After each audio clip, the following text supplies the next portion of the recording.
The Lord be with you. And with your spirit. A reading from the Holy Gospel according to Matthew. Glory to you, O Lord.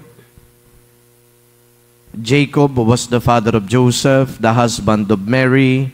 Of her was born Jesus, who is called the Christ. Now this is how the birth of Jesus Christ came about. When his mother Mary was betrothed to Joseph, but before they lived together, she was found with child through the Holy Spirit. Joseph, her husband, since he was a righteous man, yet unwilling to expose her to shame, decided to divorce her quietly. Such was his intention when, behold, the angel of the Lord appeared to him in a dream and said, Joseph, son of David, do not be afraid to take Mary, your wife, into your home. For it is through the Holy Spirit that this child has been conceived in her. She will bear a son, and you are to name him Jesus, because he will save his people from their sins. When Joseph awoke, he did as the angel of the Lord had commanded him, and he took his wife into his home.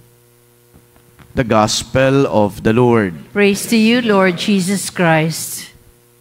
There are two feasts that we celebrate about Saint Joseph. The first is March 19, Saint Joseph as the husband or the spouse of the Blessed Mother. And the other one, on May 1, Saint Joseph the worker. So magkaiba po yung emphasis. Yung emphasis po ngayon, si Jose bilang asawa ni Maria. At sa May 1 naman, si Jose bilang isang manggagawa. Today, we heard in the Gospel the circumstances surrounding the birth of Jesus. It is not about Joseph, but there was a mention of the role of Joseph.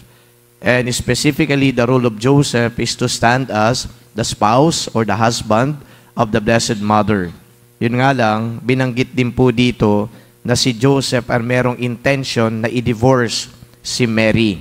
Yung mention ng divorce, baka naman isipin ng ilan, mukha namang pwede palang gawin. Si Saint Joseph nga nag-iisip ng divorce. However, na-debunk naman yung ganong intention because the angel appeared to Joseph and explained to him na ikaw ang magiging tatay ng nasa sinapupunan ni Maria. Nung ako po ay nag-aaral ng canon law sa UST, merong magandang paliwanag ang aming professor tungkol dito. Dalawang issue, yung divorce at saka pag-iisang dibdib. Nakita po natin o napakinggan na tila baga wala namang nangyaring pag-iisang dibdib. And yet, nagsasama ngayon si Jose at saka si Maria. Bakit tinatawag na sila ay mag-asawa na wala namang seremonya na nangyari ng kanilang pag-iisang dibdib? Pagkatapos, sasabihin pa ngayon na itong si Jose ay nagnanais o nagbabalak na i-divorce niya si Maria. Paano i-divorce na hindi nga naman sila naging mag-asawa? Ang paliwanag ko dito, there was no ceremony. But then again, the union of Joseph and Mary happened because of the will of God. It is the will of God that makes this or that made this union happen. Ngayon, binigyan niya ho ng magandang paliwanag yung will na ito. Yung will na ito is nobler and higher than man's will. Nobler and higher. Nobler, higher, because it has a purpose. Ano yung purpose nito? Hindi lamang yung pagsasama ni Maria at ni Jose. Ang purpose nito ay iligtas ang sanlibutan. Kaya sabi nung aming canon law professor noon, so it negates everything. If it is the will of God that mankind be saved, yung kanilang pagsasama, binasbasan. Kasi yung pagsasama na yon, hindi lamang para sila ay maging mag-asawa. Ang pagsasama na yon is for a nobler and higher purpose, that is the salvation of mankind. Yun po ang sabi ng aming canon law professor. And I think it makes sense. Kasi nga, ang tao ay maaaring napapasailalim sa batas. Batas ng tao, ginawa po ng tao, pati na rin ang batas ng Diyos. Pero merong mas mataas na batas. Ika nga. At ano yung mas mataas na batas? Maliban sa batas ng Diyos, ay yung pong kalooban mismo ng Diyos. Sometimes, the will of God may not be enshrined in the concrete expressions of the law. Kaya hindi maaari na exhaust ng lahat ng batas yung kalooban ng Diyos. Although, ang mga batas ay pamamaraan para sa tao, maisabuhay niya yung kalooban ng Diyos. So dito ay ipinaliwanag, ipinakita ang napakalinaw na kalooban ng Diyos. Bakit kinakailangan magsilang si Maria? Bakit kinakailangan na itong si Jose ay maging partner ni Maria? Sapagkat sa mata ng tao, kailangan na ma-validate, ma-legitimize yung lahat ng mga bagay-bagay na ito. Pero ang lahat naman ng yan ay nangyayari dahil meron pang mas mataas, meron pang nobler. Yan ang kalooban ng Diyos, the salvation of mankind. So today, as we speak of the solemnity of Saint Joseph, focusing on his role as the spouse of Mary, batid po nating lahat kung papaano niya ginampanan ng papel na ito. Siya ay naging isang matatag na tanggulan. Siya ay naging isang matatag na ika nga ay haligi ng pamilya ni Maria at saka ni Jesus.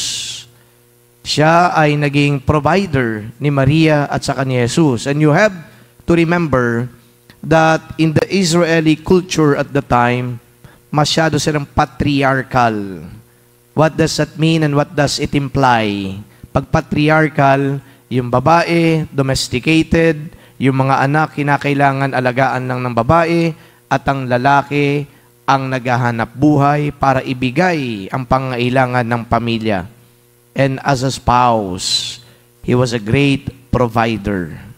He was a steady source of strength for the family. And you also know very well, when they were being chased by the men of Herod, so there was Saint Joseph guiding them, protecting them in their flight to Egypt.